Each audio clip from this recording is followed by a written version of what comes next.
Greetings to all of you in the name of our Lord and Savior Jesus Christ. ನಮ್ಮ ಕರ್ತನು ರಕ್ಷಕನು ಆಗಿರುವ ಯೇಸು ಕ್ರಿಸ್ತನ ಹೆಸರಿನಲ್ಲಿ ನಿಮ್ಮೆಲ್ಲರಿಗೂ ವಂದನೆಗಳು. It's great that even after what is going around, we still were able to glorify and thank and rejoice in the Lord Jesus Christ. ನಮ್ಮ ಸುತ್ತಮುತ್ತಲು ಅನೇಕ ಸಂಗತಿಗಳು ನಡೆಯುತ್ತಿರುವಾಗಲೂ ನಾವು ಕರ್ತನನ್ನು ಆರಾಧಿಸಿ ಆತನನ್ನು ಮಹಿಮೆಪಡಿಸಿ ಆತನಲ್ಲಿ ಸಂತೋಷವಾಗಿರಲಿಕ್ಕೆ ಸಾಧ್ಯವಾಗುತ್ತದೆ. When we look out, there are many reasons to be fearful about or worried about. ನಮ್ಮ ಸುತ್ತಮುತ್ತಲು ನೋಡುವಾಗ ನಾವು ಭಯಪಡಲಿಕ್ಕೆ ಅಥವಾ ಹೆದರಲಿಕ್ಕೆ ಅನೇಕ ವಿಷಯಗಳುಂಟು. But praise the Lord that we have a different fear in our lives as compared to the people of the world. ಆದ್ರೆ ದೇವರಿಗೆ ಸ್ತೋತ್ರ ಉಂಟಾಗಲಿ, ಈ ಜನರು ಲೋಕದ ಜನರಿಗಿಂತ ನಮಗೆ ಬೇರೆ ರೀತಿಯಾದ ಭಯ ಉಂಟು. And that's the fear of God. ಅದು ದೇವರ ಭಯ. It's a yoke which is lighter to carry. ಆ ಒಂದು ನೊಗ ಅದು ತುಂಬಾ ಹಗುರವಾದ ಒಂದು ನೊಗವಾಗಿದೆ. And the Spirit enables us for that purpose. ಮತ್ತು ಆ ಒಂದು ನೊಗವನ್ನು ತೆಗೆದುಕೊಂಡು ಹೊರುವ ಹಾಗೆ ಪವಿತ್ರಾತ್ಮನು ನಮಗೆ ಸಹಾಯ ಮಾಡುವವನಾಗಿದ್ದಾನೆ. So praise the Lord that even after there are reasons to fear, we have a better fear that we can look on to our Lord. ನಾವು ಹೆದರಿಕೆ ಭಯ ಪಡಲಿಕ್ಕೆ ಕಾರಣವಿದ್ರು ಅದೇ ನಾವು ದೇವರನ್ನು ದೃಷ್ಟಿಸುವ ಹಾಗೆ ನಮಗೆ ಸಾಧ್ಯವಾಗುತ್ತಿದೆ. ದೇವರಿಗೆ ಸ್ತೋತ್ರ ಉಂಟಾಗಲಿ. For the short time of meditation, we'll go to Jeremiah, the book of Jeremiah. ಚಿಕ್ಕ ಧ್ಯಾನಕ್ಕಾಗಿ ನಾವು ಯೆರೆಮೀಯನ ಪುಸ್ತಕಕ್ಕೆ ನಾವು ಹೋಗುವವರಾಗಿರೋಣ. We go to the first chapter. ಯೆರೆಮೀಯನ ಪ್ರವಾದನ ಗ್ರಂಥ ಮೊದಲನೇ ಅಧ್ಯಾಯ. In this time of lockdown, the Lord helped me to spend some time with this book. ಈ lockdown ಸಮಯದಲ್ಲಿ ಈ ಒಂದು ಪುಸ್ತಕವನ್ನು ಅಧ್ಯಯನ ಮಾಡುವ ಹಾಗೆ ನನಗೆ ಕರ್ತನು ಸಹಾಯ ಮಾಡಿದನು. Like every book of the Bible, every word, every verse of the Bible is great and wonderful in every sense. ಸತ್ಯವೇದದಲ್ಲಿರುವ ಪ್ರತಿಯೊಂದು ವಾಕ್ಯವು ಪ್ರತಿಯೊಂದು ಅಥವಾ ಅರ್ಥದಲ್ಲಿ ಅದು ಅದ್ಭುತವಾಗಿದೆ. But the moment I spend some time with this book, it holds you with the ultimate fear of God. ಈ ಒಂದು ಪುಸ್ತಕವನ್ನು ನಾನು ಧ್ಯಾನ ಮಾಡುತ್ತಿರುವಾಗ ದೇವರ ಒಂದು ಭಯವು ನನ್ನನ್ನು ಹಿಡಿಯುವಂತದಾಗಿದೆ. It has so many topics, so many ways, or so many teachings that Jeremiah was used by God to share with his people. ದೇವರು ಯೆರೆಮೀಯನನ್ನು ಉಪಯೋಗಿಸಿಕೊಂಡು ತನ್ನ ಜನರೊಂದಿಗೆ ಮಾತನಾಡುವುದಕ್ಕೆ ಅನೇಕ ಮಾರ್ಗಗಳನ್ನು, ಅನೇಕ ಆಲೋಚನೆಗಳನ್ನು, ಅನೇಕ ರೀತಿಯಲ್ಲಿ ಆತನು ಜನರು ಇಸ್ರಾಯೇಲರೊಂದಿಗೆ ಮಾತನಾಡುವುದನು. And we will focus on those topics. We'll focus on the topic of fear specifically today. ಈ ದಿನ ನಿರ್ದಿಷ್ಟವಾಗಿ ನಾವು ಭಯ ಎಂಬ ಒಂದು ಪ್ರಸ್ತಾಪದ ವಿಷಯವಾಗಿ ನಾವು ಧ್ಯಾನ ಮಾಡೋಣ. And when we look at the first verse, we see the words of Jeremiah, the son of Hilkiah, of the priests who were in Anathoth in the land of Benjamin. ಯೆರೆಮೀಯನ ಪ್ರವಾದನೆಯ ಗ್ರಂಥ 1ನೇ ಅಧ್ಯಾಯ 1ನೇ ವಚನ. ಬೆನ್ಯಾಮಿನ್ ಸೀಮೆಗೆ ಸೇರಿದ ಅನತೋತ್ ಊರಿನ ಯಾಜಕ ವರ್ಗದವನು ಹಿಲ್ಕಿಯನ ಮಗನೂ ಆದ ಯೆರೆಮೀಯನ ಪ್ರವಾದನೆಗಳು. These are the words of God through Jeremiah. ಯೆರೆಮೀಯನ ಮೂಲಕ ದೇವರು ಮಾತಾಡಿದ ವಾಕ್ಯಗಳು ಇದಾಗಿವೆ. And we see that he is from the priests of Anathoth.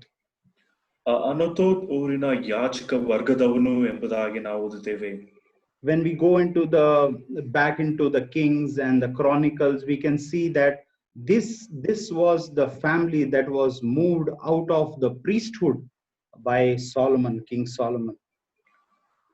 ಅರಸುಗಳ ಪುಸ್ತಕ ಮತ್ತು ಪೂರ್ವಕಾಲ ವೃತ್ತಾಂತ ಈ ಒಂದು ಪುಸ್ತಕದಲ್ಲಿ ನಾವು ನೋಡುವಾಗ ಈ ಒಂದು ಕುಲ ಒಂದು ಯಾಜಕ ಒಂದು ಸೇವೆಗಾಗಿ ಒಂದು ಸೊಲೊಮೋನನ್ನು ಆತನು ಪ್ರತ್ಯೇಕಿಸಿದನು. And from those people, God selected Jeremiah to come and give his message to the people of Judah.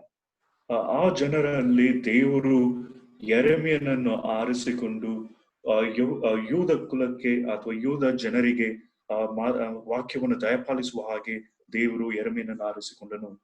We see verse 2 and 3, and we see when this prophet was there in the land of Judah.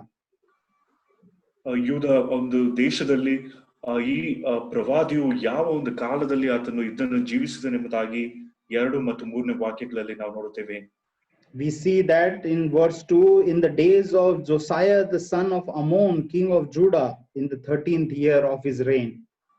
2ನೇ ವಾಕ್ಯದಲ್ಲಿ ಯಹೂದದ ಅರಸನು ಅಮೋನನ ಮಗನೂ ಆದ ಯೋಷಿಯನ ಆಳ್ವಿಕೆಯ 13ನೇ ವರ್ಷದಲ್ಲಿ ಯೆಹೋವನ ವಾಕ್ಯವು ಇವನಿಗೆ ಒದಗಿತು. And in verse 3rd, we see that he was there until the end of 11th year of Zedekiah, the son of Josiah, king of Judah. 3ನೇ ವಾಕ್ಯದಲ್ಲಿ ಅಲ್ಲದೆ ಯಹೂದದ ಅರಸನು ಯೋಷಿಯನ ಮಗನೂ ಆದ ಯೆಹೋಯಾಕೀಮನ ಕಾಲದಿಂದ ಯಹೂದದ ಅರಸನು ಯೋಷನ ಮಗನೂ ಆದ ಚಿದ್ಕೀಯನ ಆಳ್ವಿಕೆಯ 11ನೇ ವರ್ಷದ 5ನೇ ತಿಂಗಳಿನ ಯೆರೂಸಲೇಮಿನವರು ಸೆರೆ ಹೋಗುವ ತನಕ ಯೆಹೋವನ ವಾಕ್ಯವು ಒದಗಿತು.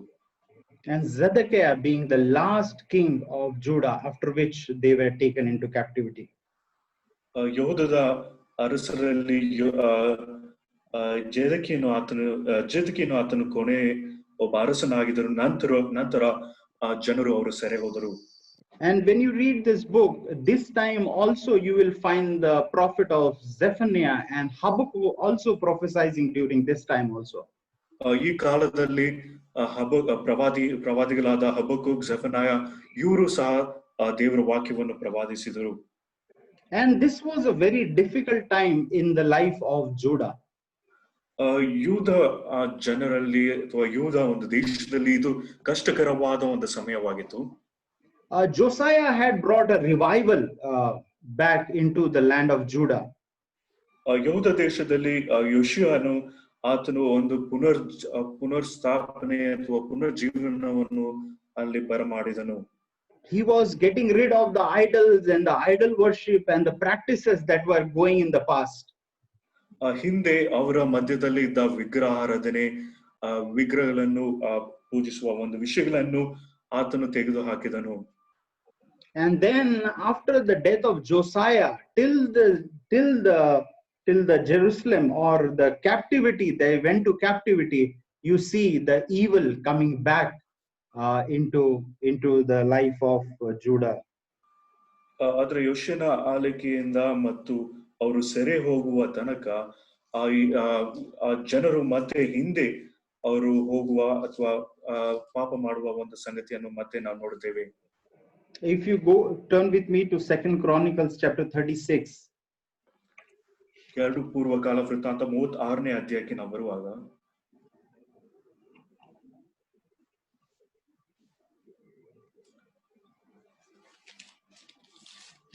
we come here and we come to chapter 36 verse 2-3, and we see Jehoahaz was 23 years old when he became the king, and he reigned 3 months in Jerusalem. 2 ಪೂರ್ವಕಾಲ ವೃತ್ತಾಂತ 36ನೇ ಅಧ್ಯಾಯ 2ನೇ ವಚನ. ಯೆಹೋವಾಹಜನು ಪಟ್ಟಕ್ಕೆ ಬಂದಾಗ 23 ವರ್ಷದವನಾಗಿದ್ದನು. ಅವನು ಯೆರೂಸಲೇಮಿನಲ್ಲಿ 3 ತಿಂಗಳು ಆಳಿದನು. But we see in the end of verse 4 that he was carried away to Egypt by the Egyptians. ಅದರ 4ನೇ ವಚನಕ್ಕೆ ನಾವು ಬರುವಾಗ ಐಗುಪ್ತ ಅರಸನಾದ ನೆಕಮೋನು ಯೆಹೋವಾಹಜನ ಸಹೋದರನಾದ ಎಲ್ಕಿಯಾಮನನ್ನು ಯೆಹೂದದ ಮತ್ತು ಯೆರೂಸಲೇಮಿನ ಮೇಲೆ ಅರಸನಾಗಿ ನೇಮಿಸಿ ಅವರು ಐಗುಪ್ತಕ್ಕೆ ಕರೆಕೊಂಡು ಹೋದರು ಎಂಬುದಾಗಿ. And in verse 5 you see his brother Jehoahaz's brother Jehoiakim became the king. In verse 5 5ನೇ ವಚನದಲ್ಲಿ ಯೆಹೋಯಾಕೀಮನು ಅರಸನಾದಾಗ 25 ವರ್ಷದವನಾಗಿದ್ದನು. ಅವನು ಯೆರೂಸಲೇಮಿನಲ್ಲಿ 11 ವರ್ಷ ಆಳಿದನು. ಅವನು ತನ್ನ ದೇವರಾದ ಯೆಹೋವನ ಚಿತ್ತಕ್ಕೆ ವಿರುದ್ಧವಾಗಿ ನಡೆದನು. That's what we see in verse 5. He continued to do evil in the sight of God. 5ನೇ ವಚನದಲ್ಲಿ ಅವನು ತನ್ನ ದೇವರಾದ ಯೆಹೋವನ ಚಿತ್ತಕ್ಕೆ ವಿರುದ್ಧವಾಗಿ ನಡೆದನು. And in verse 6 at the end we see, but this king also was carried in bronze fetters to Babylon. 6ನೇ ವಚನದಲ್ಲಿ ಬಾಬೇಲಿನ ಅರಸನಾದ ನೆಬೂಕದ್ನೆಚ್ಚರನು ಅವನ ಮೇಲೆ ಯುದ್ಧಕ್ಕೆ ಬಂದು ಬಾಬೇಲಿಗೆ ಒಯ್ಯುವುದಕ್ಕೋಸ್ಕರ ಅವನಿಗೆ ಬೇಡಿ ಹಾಕಿ ಯೆಹೋವನ ಆಲಯದ ಹಲವು ಸಾಮಾನುಗಳನ್ನು ಬಾಬೇಲಿಗೆ ತೆಗೆದುಕೊಂಡು ಹೋದರು ಎಂಬುದಾಗಿ. And then we see that his son, who was only 8 years old, was made king in verse 9. 9ನೇ ವಚನದಲ್ಲಿ ಯೆಹೋಯಾಕೀಮನು ಅರಸನಾದಾಗ 8 ವರ್ಷನಾಗಿದ್ದನು. And we see in verse 9 at the end again, he did evil again in the sight of God. 9ನೇ ವಚನದಲ್ಲಿ ಕೊನೆ ಭಾಗದಲ್ಲಿ ಅವನು ಯೆರೂಸಲೇಮಿನಲ್ಲಿ 3 ತಿಂಗಳು 10 ದಿವಸ ಆಳಿದನು. ಅವನು ಯೆಹೋವನ ಚಿತ್ತಕ್ಕೆ ವಿರುದ್ಧವಾಗಿ ನಡೆದನು. And this king also we see in 10th verse is carried to Babylon. 10ನೇ ವಚನದಲ್ಲಿ ಈ ಅರಸನು ಸಹ ಬಾಬೆಲ್ ಪಟ್ಟಣಕ್ಕೆ ಸೆರೆ ಒಯ್ಯಲ್ಪಟ್ಟನು. Then again we see verse 11, there is next king Zedekiah. 11ನೇ ವಚನದಲ್ಲಿ ಮತ್ತೊಬ್ಬ ಅರಸನಾದ ಜಿದ್ಕೀಯನ ವಿಷಯವಾಗಿ ಓದುತ್ತೇವೆ. Verse 12 we see again he did evil in the sight of the Lord his God. 12ನೇ ವಚನದಲ್ಲಿ ಈ ಅರಸನು ಸಹ ಯೆಹೋವನ ವಿರುದ್ಧವಾಗಿ ಪಾಪ ಮಾಡಿದನು. And we see the final judgment that came upon him. All these he took to Babylon. He took this king also to Babylon. ನಂತರ ಆತನ ಮೇಲೆ ಬಂದ ನ್ಯಾಯ ತೀರ್ಪನ್ನು ನಾವು ನೋಡುತ್ತೇವೆ ಮತ್ತು ಈ ಅರಸನು ಸಹ ಆತನು ಬಾಬೇಲ್ ಪಟ್ಟಣಕ್ಕೆ ಸೆರೆ ಒಯ್ಯಲ್ಪಟ್ಟನು. So we see in this time of Jeremiah, from Josiah to Zedekiah at the end, it was a very different time for the people of Judah. ಯೆಹೂದದ ಜನರಿಗೆ ಯೋಷಿಯನ ಕಾಲದಿಂದ ಮತ್ತು ಅವರು ಸೆರೆ ಹೋಗುವ ತನಕ ಅವರು ಆ ಒಂದು ಪ್ರವಾದಿಯಾದ ಯೆರೆಮೀಯನ ಒಂದು ಕಾಲದಲ್ಲಿ ಅದು ತುಂಬಾ ಕಷ್ಟಕರವಾದ ಒಂದು ಕಾಲವಾಗಿತ್ತು. There was Egypt, there was Assyria, and there was Babylon, which were 3 powers, and the Lord was using them to discipline the people of Judah. ಐಗುಪ್ತ ಜನಾಂಗ, ಬಾಬೆಲ್ ಮತ್ತು ಅಶ್ಶೂರ್ಯ ಈ 3 ದೇಶಗಳನ್ನು ಉಪಯೋಗಿಸಿಕೊಂಡು ದೇವರು ಯೆಹೂದ ಜನರನ್ನು ಶಿಸ್ತುಪಡಿಸುತ್ತಿದ್ದನು. And there was no king that did good in the sight of God, but every king that we see from Josiah to Zedekiah continued to do evil in the sight of the Lord. ಯೋಷಿಯನ ಕಾಲದಿಂದ ಜಿದ್ಕೀಯನ ಕಾಲದವರೆಗೆ ಪ್ರತಿಯೊಬ್ಬರು ಜನರು ಅಥವಾ ಎಲ್ಲ ಅರಸರು ದೇವರ ವಿರುದ್ಧವಾಗಿ ಅವರು ಪಾಪ ಮಾಡಿದರು. ದೇವರಿಗೆ ಮೆಚ್ಚುಗೆಯಾದ ಸಂಗತಿಯನ್ನು ಮಾಡುವ ಯಾವ ಅರಸರು ಇರಲಿಲ್ಲ. What is the wrong or the evil that they were doing? ಅವರು ಯಾವ ಒಂದು ಕೇಡನ್ನು ಅಥವಾ ಪಾಪವನ್ನು ಅವರು ಮಾಡುತ್ತಿದ್ದರು? We come to 2nd Chronicles again, 36 verse 16. 2 ಪೂರ್ವ ಕಾಲ ವೃತ್ತಾಂತ 36ನೇ ಅಧ್ಯಾಯ 16ನೇ ವಚನದಲ್ಲಿ They mocked the messengers of God, despised his word, and scoffed at his prophets until the wrath of Lord arose against his people. ಅವರು ದೇವ ಪ್ರೇಷಿತರನ್ನು ಗೇಲಿ ಮಾಡಿ ಆತನ ಮಾತುಗಳನ್ನು ತುಚ್ಛೀಕರಿಸಿ ಆತನ ಪ್ರವಾದಿಗಳನ್ನು ಹೀಯಾಳಿಸಿದ್ರಿಂದ ಆತನ ಕೋಪಾಗ್ನಿಯು ಆತನ ಪ್ರಜೆಯ ಮೇಲೆ ಹುರಿ ಹತ್ತಿತು, ಅದರ ತಾಪವು ಆರಿ ಹೋಗಲೇ ಇಲ್ಲ. And the other sin that they did, we can see in Jeremiah chapter 44. Jeremiah chapter 44 verse 17 and 18.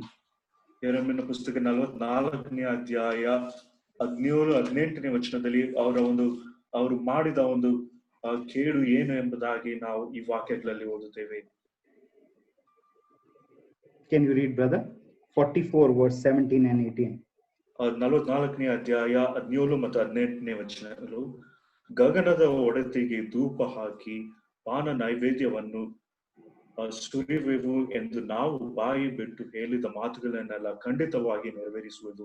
ಮೊದಲು ಯೆಹೂದದ ಊರುಗಳಲ್ಲಿ ಮತ್ತು ಯೆರೂಸಲೇಮಿನ ಬೀದಿಗಳಲ್ಲಿ ನಾವು, ನಮ್ಮ ಪಿತೃಗಳು, ನಮ್ಮ ಅರಸರು, ನಮ್ಮ ಪ್ರಧಾನರು ಹೀಗೆ ಮಾಡುತ್ತಿದ್ದಾಗ ನಾವು ಯಾವ ಕೇಡನ್ನು ಕಾಣದೆ ಹೊಟ್ಟೆ ತುಂಬ ಉಂಡು ಸುಖ ಪಡುತ್ತಿದ್ದೆವು. 18ನೇ ವಚನ, ಆದರೆ ನಾವು ಗಗನದ ಒಡತಿಗೆ ಧೂಪ ಹಾಕುವುದನ್ನು ಪಾನವನ್ನು ನೈವೇದ್ಯವಾಗಿ ಸುರಿಯುವುದನ್ನು ನಿಲ್ಲಿಸಿಬಿಟ್ಟ ಅಂದಿನಿಂದ ಎಲ್ಲಾ ಕೊರತೆಗೂ ಗುರಿಯಾಗಿ ಖಡ್ಗ ಕ್ಷಾಮಗಳಿಂದ ನಾಶವಾಗುತ್ತಿದ್ದೆವು. verse 17, we see that they did what they thought was right. So the verse says, but we will still certainly do whatever has gone out of our own mouth. We will do what we want to do. 17ನೇ ವಚನದಲ್ಲಿ ನಮಗೆ ಸರಿ ತೋರಿದ ವಿಷಯಗಳನ್ನು ನಾವು ಮಾಡುತ್ತೇವೆ ಎಂಬುದಾಗಿ ಅವರು ಹೇಳಿದರು. And they were worshipping not only Baal, but we can see that in verse 17 they were worshipping a queen of heaven. Baal ದೇವತೆಯನ್ನು ಆರಾಧಿಸುವುದು ಮಾತ್ರವಲ್ಲದೆ ಒಂದು ಪರಲೋಕ ಒಂದು ಆಕಾಶದ ಒಂದು ರಾಣಿಗೆಯೂ ಸಹ ಅವರು ಆರಾಧಿಸುತ್ತಿದ್ದರು ಎಂಬುದಾಗಿ ನಾವು ನೋಡುತ್ತೇವೆ. And they were not offering in the temple of God, but we see that this idol they are offering, and to the Baal they were offering. ದೇವಾಲಯದಲ್ಲಿ ಅವರು ಯಜ್ಞವನ್ನು ಅರ್ಪಿಸದೆ ಅವರು ಬಾಲ್ ದೇವತೆಗಳಿಗೆ ಅವರು ಯಜ್ಞವನ್ನು ಮತ್ತು ನೈವೇದ್ಯವನ್ನು ಅವರು ಅರ್ಪಿಸುತ್ತಿದ್ದರು. So this was the time when not only the surrounding, there were wars and fighting going on around Judah. ಯಹೂದ ದೇಶದ ಸುತ್ತಲೂ ಈ ಸಮಯದಲ್ಲಿ ಅಲ್ಲಿ ಯುದ್ಧವು ನಡೆಯುತ್ತಿತ್ತು. But there was a clear instability in the leadership of Judah also. ಯಹೂದ ದೇಶದಲ್ಲಿ ಆ ಒಂದು ನಾಯಕತ್ವವು ಅದು ಸ್ಥಿರವಾಗಿರಲಿಲ್ಲ ಎಂಬುದಾಗಿ ನಾವು ನೋಡುತ್ತೇವೆ. And people sinned to make the wrath of God even worst. ದೇವರ ಒಂದು ಕೋಪವನ್ನು ಇನ್ನೂ ಹೆಚ್ಚಾಗಿ ಮಾಡುವುದಕ್ಕಾಗಿ ಅವರು ಪಾಪವನ್ನು ಮಾಡಿದರು. And we come to Jeremiah chapter 2 verse 19. ಯೆರೆಮೀಯನ ಪುಸ್ತಕ 2ನೇ ಅಧ್ಯಾಯ 19ನೇ ವಚನದಲ್ಲಿ, and the Lord says, and the fear of me is not in you, in the last portion of verse 19. 19ನೇ ವಚನ ಕೊನೆಯ ಭಾಗದಲ್ಲಿ, ಯೆಹೋವನೆಂಬ ನನ್ನನ್ನು ತೊರೆದು ಬಿಟ್ಟು ಕೆಟ್ಟದಾಗಿಯೂ ವಿಷವಾಗಿ ಇರುತ್ತದೆ ಎಂದು ಗ್ರಹಿಸಿಕೊ, ಕಣ್ಣಾರೆ ನೋಡು ಎಂಬುದು ಸೇನಾಧೀಶ್ವರನಾದ ಯೆಹೋವನು ಕರ್ತನ ನುಡಿ. The people were prosperous with their idols. ಜನರು ತಮ್ಮ ಒಂದು ವಿಗ್ರಹದಲ್ಲಿ ಅವರು ಅಭಿವೃದ್ಧಿಯನ್ನು ಅಥವಾ ಏಳಿಗೆಯನ್ನು ಅವರು ನೋಡುತ್ತಿದ್ದರು. People were prosperous by doing what they want to do on their own mind. ತಮ್ಮ ಮನಸ್ಸಿನಲ್ಲಿ ಅವರು ಏನು ಮಾಡಬೇಕು ಎಂಬುದಾಗಿ ಆಲೋಚಿಸಿದರು. ಆ ಒಂದು ವಿಷಯದಲ್ಲಿ ಅವರು ಹೆಚ್ಚಾಗಿ ಮಾಡಿ ಅದರಲ್ಲಿ ಏಳಿಗೆಯನ್ನು ಹೊಂದುತ್ತಿದ್ದರು. Josiah dusted the book of law, but they did not want to worship that, but they wanted to worship the queen of heaven. ಯೋಷುವನು ಆ ಒಂದು ಧರ್ಮಶಾಸ್ತ್ರವನ್ನು ಆತನು ಆ ಒಂದು ಧರ್ಮಶಾಸ್ತ್ರವನ್ನು ಪುನಃ ಸ್ಥಾಪಿಸಿದನು. ಆದ್ರೆ ಆ ಒಂದು ವಿಷಯವನ್ನು ಬಿಟ್ಟು ಆತನು ಆಕಾಶದ ರಾಣಿಗಾಗಿ ಅವರು ನೈವೇದ್ಯವನ್ನು ಧೂಪವನ್ನು ಹಾಕಿದರು. And they had no fear of the living God of Judah or Israel, but they had the fear of this idol that they were worshipping. ಯಹೂದ ದೇಶದ ದೇವರ ವಿಷಯವಾಗಿ ಯಾವ ಒಂದು ಭಯವೂ ಇರಲಿಲ್ಲ. ಆದ್ರೆ ಆ ಒಂದು ವಿಗ್ರಹಕ್ಕೆ ಅವರು ಭಯಪಟ್ಟು ಆ ಒಂದು ಸಂಗತಿಗೆ ಅವರು ಧೂಪ ಹಾಕಿ ನೈವೇದ್ಯವನ್ನು ಅರ್ಪಿಸುತ್ತಿದ್ದರು. And so the wrath of God was on this part of the nation.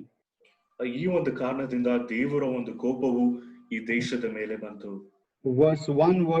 Chapter 1 verse 14, the Lord says, then the Lord said to me, out of north calamity shall break forth on all the inhabitants of the land. ಯೆರೆಮೀಯನ ಪುಸ್ತಕ 1ನೇ ಅಧ್ಯಾಯ 14ನೇ ವಚನದಲ್ಲಿ, ಆಗ ಯೆಹೋವನು ನನಗೆ ಹೀಗೆ ಹೇಳಿದನು, ಈ ದೇಶದ ನಿವಾಸಿಗಳೆಲ್ಲರ ಮೇಲೆ ಬಡಗಳಿಂದ ಕೇಡು ಉಕ್ಕಿ ಬರುವುದು. The judgment is going to come. ಅವರ ಮೇಲೆ ನ್ಯಾಯ ತೀರ್ಪು ಬರಲಿಕ್ಕಿದೆ. And when we look at the book of Jeremiah and we look at the times today, how similar those are. ಯೆರೆಮೀಯನ ಪುಸ್ತಕವನ್ನು ನಾವು ನೋಡುವಾಗ ಆ ಒಂದು ಸಮಯಕ್ಕೂ ಈ ಒಂದು ಸಮಯಕ್ಕೂ ಏನು ವ್ಯತ್ಯಾಸ ಅಥವಾ ಏನು ಹೋಲಿಕೆ ಆಗಿದೆ ಎಂಬುದಾಗಿ ನೋಡುವಾಗ, we are fully in idol worship. It could be an idol in itself, or it could be worshipping ourselves. ನಾವು ವಿಗ್ರಹ ಆರಾಧನೆಯಲ್ಲಿ ನಾವು ಇರುವ ಒಂದು ಸಂಗತಿ ಆಗಿದ್ದೇವೆ. ಅದು ವಿಗ್ರಹವಾಗಿರುವುದು ಅಥವಾ ನಾವೇ ಆ ಒಂದು ವಿಗ್ರಹದ ಅಥವಾ ನಮ್ಮಲ್ಲಿ ಆ ಒಂದು ವಿಗ್ರಹವು ಇರುವಂತದ್ದಾಗಿರುತ್ತದೆ. Nobody around accepts the fact that God is in control, but they want to rely on science and technology more. When they can see that it's failing, but they want to rely on that more than trusting in the Lord or knowing the Lord. ದೇವರು ಆತನು ಎಲ್ಲದರಲ್ಲಿ ಎಲ್ಲವನ್ನ ಆತನು ನಿಯಂತ್ರಿಸುತ್ತಿದ್ದಾನೆ. ತಂತ್ರಜ್ಞಾನ ಈ ಒಂದು ವಿಷಯಗಳಲ್ಲಿ ಅವರು ಹೆಚ್ಚು ಭರವಸೆ ಅವರು ಇಟ್ಟಿರುವಂತರಾಗಿರ್ತಾರೆ. ದೇವರ ಮೇಲೆ ಆತುಕೊಳ್ಳುವುದನ್ನು, ಆತನ ಮೇಲೆ ಭರವಸೆ ಇರುವುದನ್ನು ಬಿಟ್ಟು ಈ ಒಂದು ತಂತ್ರಜ್ಞಾನ ಅದು ಸೋತು ಹೋಗುವುದಾಗಿದ್ರು ಸಹ ಅದರ ಮೇಲೆ ಭರವಸೆ ಇಟ್ಟಿರುವುದನ್ನು ನೋಡುತ್ತೇವೆ. And like the judgment was going to come on the land of Judah, the same way the judgment is going to come in this land also.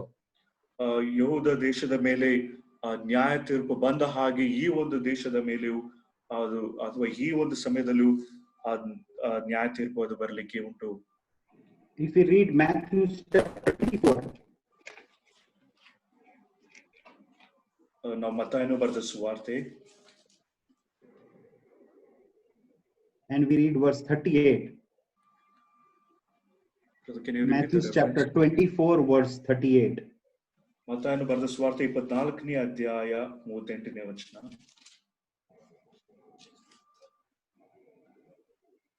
ಹೇಗೆಂದರೆ ಜಲಪ್ರಳಯಕ್ಕೆ ಮುಂಚಿನ ದಿನಗಳಲ್ಲಿ ನೋಹನು ನಾವೇ ಇಲ್ಲಿ ಸೇರಿದ ದಿನದ ತನಕ ಜನರು ಉಣ್ಣುತ್ತಾ ಕುಡಿಯುತ್ತಾ ಮದುವೆ ಮಾಡಿಕೊಡುತ್ತಾ ಇದ್ದು.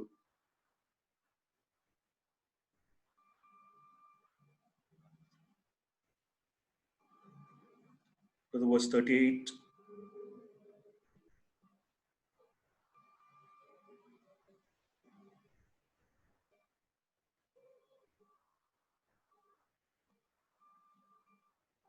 Brother, can you hear me? Yes, brother, now I can, yeah.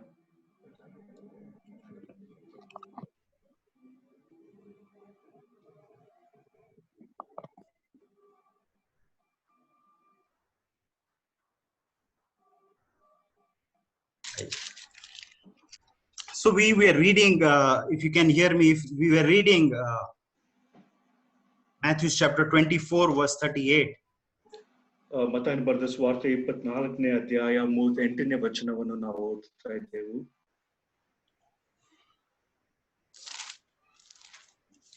You can read, brother. 38ನೇ ವಚನ. ಹೇಗೆಂದರೆ ಜಲಪ್ರಳಯಕ್ಕೆ ಮುಂಚಿನ ದಿನಗಳಲ್ಲಿ ನೋಹನು ನಾವೆಲ್ಲಿ ಸೇರಿದ ದಿನದ ತನಕ ಜನರು ಉಣ್ಣುತ್ತಾ ಕುಡಿಯುತ್ತಾ ಮದುವೆ ಮಾಡಿಕೊಡುತ್ತಾ ಇದ್ದು, ಪ್ರಳಯದ ನೀರು ಬಂದು ಎಲ್ಲರನ್ನು ಬಡುಕೊಂಡು ಹೋಗುವ ತನಕ ಏನು ತಿಳಿಯದೇ ಇದ್ದಾರಲ್ಲ, ಅದರಂತೆ ಮನುಷ್ಯಕುಮಾರನು ಪ್ರತ್ಯಕ್ಷನಾಗುವ ಕಾಲದಲ್ಲಿಯೂ ಇರುವುದು. And we see here in verse 38 about the days that were in the days of Noah. 38ನೇ ವಚನದಲ್ಲಿ ನೋಹನ ಕಾಲದಲ್ಲಿದ್ದ ದಿನಗಳು ಹೇಗಿತ್ತು ಎಂಬುದಾಗಿ ಈ ವಾಕ್ಯದಲ್ಲಿ ಗಮನಿಸಬಹುದು. They were drinking, they were marrying, and they were having all the fun. ಜನರು ಉಣ್ಣುತ್ತಾ ಕುಡಿಯುತ್ತಾ ಮದುವೆ ಮಾಡಿಕೊಡುತ್ತಾ ಈ ರೀತಿಯಾಗಿ ಅವರು ಸಮಯವನ್ನು ಕಳೆಯುತ್ತಿದ್ದರು. And we can see that those days are compared with the days that are going to come. ಈ ದಿನಗಳು ಮುಂದೆ ಬರುವ ದಿನಗಳಿಗೆ ಅದು ಹೋಲಿಸಿ ಅಲ್ಲಿ ಬರೆಯಲ್ಪಟ್ಟಿದೆ. And chapter 24 verse 7 says, for nations will rise against nations, kingdom against kingdoms, and there will be famines, pestilence, earthquakes in various places. ಮತ್ತಾಯನು ಬರೆದ ಸುವಾರ್ತೆ 24ನೇ ಅಧ್ಯಾಯ 7ನೇ ವಚನದಲ್ಲಿ ಜನಕ್ಕೆ ವಿರೋಧವಾಗಿ ಜನವು, ರಾಜ್ಯಕ್ಕೆ ವಿರೋಧವಾಗಿ ರಾಜವು ಏರುವವು, ಮತ್ತು ಅಲ್ಲಲ್ಲಿ ಬರಗಳು ಬರುವವು, ಭೂಕಂಪಗಳು ಆಗುವವು. And this is exactly the same what is happening in the land of Judah in the book of Jeremiah. ಯೆರೆಮೀಯನ ಪುಸ್ತಕವನ್ನು ನಾವು ಓದುವಾಗ ಯಹೂದ ದೇಶದಲ್ಲಿಯೂ ಈ ರೀತಿಯಾದ ಘಟನೆಗಳು ನಡೆಯುತ್ತಿವೆ. And what we want to understand or take away from this is the prophecy of God is true and will happen. ಈ ಒಂದು ಸಂಗತಿ ನಾವು ಅರ್ಥ ಮಾಡಿಕೊಳ್ಳಬೇಕಾದ ಸಂಗತಿ ಏನಂದ್ರೆ ದೇವರ ಪ್ರವಾದನೆ ಅದು ಸತ್ಯವಾಗಿದೆ. While there were prophets in the land of Judah that time, they said that nothing like this happened. Jeremiah is not the right prophet, but whatever Jeremiah said actually happened. ಆದ್ರೆ ಯೆರೆಮೀಯನು ಈ ವಾಕ್ಯಗಳನ್ನು ಪ್ರವಾದಿಸಿದಾಗ ಜನರು ಈ ರೀತಿಯಾಗಿ ಯಾವ ಒಂದು ಸಂಗತಿಗಳು ನಡೆಯುವುದಿಲ್ಲ, ಆತನು ಸುಳ್ಳು ಎಂಬುದಾಗಿ ಹೇಳಿದ್ರು. ಆದ್ರೆ ಯೆರೆಮೀಯನು ಪ್ರವಾದನೆ ಮಾಡಿದ ಪ್ರತಿಯೊಂದು ಸಂಗತಿಯು ಅದು ನಡೆಯಿತು. And we continue to keep deaf ears. The world continues to keep deaf ears on this prophecy about the coming destruction on this earth. ಈ ಒಂದು ಲೋಕದ ಮೇಲೆ ಮುಂದೆ ಬರುವ ಒಂದು ದೇವರ ಒಂದು ಕೋಪವು ಅಥವಾ ಒಂದು ನಾಶನವು ಅದು ಜನರಿಗೆ ತಿಳಿಸಿದ್ರು ಸಹ ಅದು ಜನರು ಆ ಒಂದು ಮಾತುಗಳಿಗೆ ಕಿವಿ ಕೊಡದೆ ಅವರು ಹೋಗುತ್ತಿದ್ದಾರೆ. Again we go to Jeremiah chapter 1. ಯೆರೆಮೀಯನ ಪುಸ್ತಕ ಮೊದಲನೇ ಅಧ್ಯಾಯಕ್ಕೆ ನಾವು ಹಿಂತಿರುಗಿ ಬರುವಾಗ and verse 10 the Lord tells what he wants to do exactly with the people of Judah, with that kingdom. 10ನೇ ವಚನದಲ್ಲಿ ಯೆಹೂದದ ದೇಶದಲ್ಲಿರುವ ಜನರಿಗೆ ಅಥವಾ ಆ ಒಂದು ದೇಶಕ್ಕೆ ದೇವರು ಏನು ಮಾಡುತ್ತಾನೆ ಎಂಬುದಾಗಿ 10ನೇ ವಚನದಲ್ಲಿ ತಿಳಿಸುತ್ತಿದ್ದಾನೆ.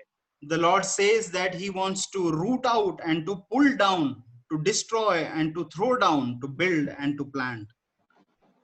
10ನೇ ವಚನದಲ್ಲಿ ಕಿತ್ತು ಹಾಕುವುದು, ಕೆಡುವುದು, ನಾಶಪಡಿಸುವುದು, ಹಾಳು ಮಾಡುವುದು, ಕಟ್ಟುವುದು, ನೆಡುವುದು ಈ ಒಂದು ಸಂಗತಿಗಳನ್ನು ಮಾಡುವವನಾಗಿರುತ್ತಾನೆ. And he says that he want to root out and pull down, destroy and throw down. ಆತನು ಹೇಳುವ ಒಂದು ಮಾತು ಏನೆಂಬುದಾಗಿ ನೋಡುವಾಗ ಕಿತ್ತು ಹಾಕುವುದು, ಕೆಡುವುದು, ನಾಶಪಡಿಸುವುದು. He wants to pull down the idols that they have kept on the high places. ಅವರು ಉನ್ನತ ಸ್ಥಾನಗಳಲ್ಲಿ ಅವರು ಇಟ್ಟಿರುವ ವಿಗ್ರಹಗಳನ್ನು ನಾಶಪಡಿಸುವ, ಕಿತ್ತು ಹಾಕಬೇಕೆಂಬುದಾಗಿದ್ದಾನೆ. He wants to root out the fear that is in their heart of the idols and about their prosperity getting lost.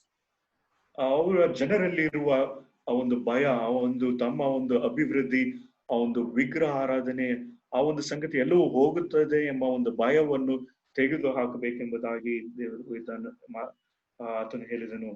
And the Lord will destroy and throw down all that is there in that city. ಆ ಒಂದು ಪಟ್ಟಣದಲ್ಲಿರುವ ಎಲ್ಲ ಸಂಗತಿಗಳನ್ನು ನಾಶಪಡಿಸಿ ಆತನು ಹಾಳು ಮಾಡುವವನಾಗಿರುತ್ತಾನೆ. When we read Jeremiah chapter 13 verse 15 and 18. ಯೆರೆಮೀಯನ ಪುಸ್ತಕ 13ನೇ ಅಧ್ಯಾಯ 15 ಮತ್ತು 16ನೇ ವಚನವನ್ನು ಓದುವಾಗ chapter 13 verse 15 and 18. 13ನೇ ಅಧ್ಯಾಯ 15 ಮತ್ತು 18ನೇ ವಚನ.